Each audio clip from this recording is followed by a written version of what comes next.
রোববার সকালে প্রধান উপদেষ্টার কার্যালয়ে ডক্টর মোহাম্মদ ইউনূসের নেতৃত্বে অনুষ্ঠিত হয় উপদেষ্টা পরিষদের বৈঠক। বৈঠকে সমসাময়িক বিভিন্ন ইস্যুতে আলোচনা হয়, নেওয়া হয় বেশ কিছু গুরুত্বপূর্ণ সিদ্ধান্ত।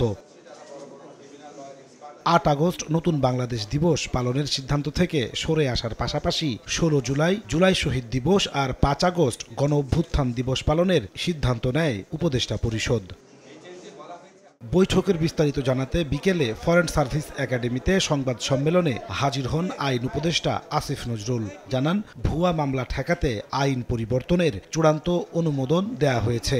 পুলিশ প্রশাসন এবং আদালত প্রশাসন ওনারা একসাথে কাজ করে যেই সমস্ত মামলায় আপনার গ্রেফতার বাণিজ্য বা মামলা বাণিজ্য হচ্ছে, অসংখ্য লোককে আসামি করা হচ্ছে এবং যাদের বিরুদ্ধে প্রিলিমিনারি রিপোর্টে পুলিশের প্রাথমিক রিপোর্টে কোনো রকম এভিডেন্স পাওয়া যাবে না, তাদেরকে আদালত প্রাথমিক স্টেজে প্রি ট্রায়াল স্টেজে বিচার শুরু করার আগে ডিসচার্জ করে দিতে পারবেন।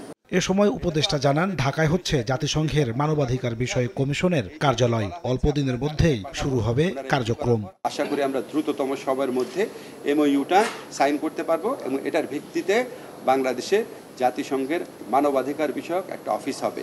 এটা অফিসটা হবে প্রাথমিকভাবে ৩ বছরের জন্য। মানবাধিকার কমিশনের কার্যালয় স্থাপন হলে দেশে মানবাধিকার লঙ্ঘনের ঘটনা কমে আসবে বলে প্রত্যাশা আসিফ নজরুলের। রেহাই দেওয়ার একটা সুযোগ করে। নাজমুস সালেহী, সময় সংবাদ, ঢাকা। আমরা পুলিশ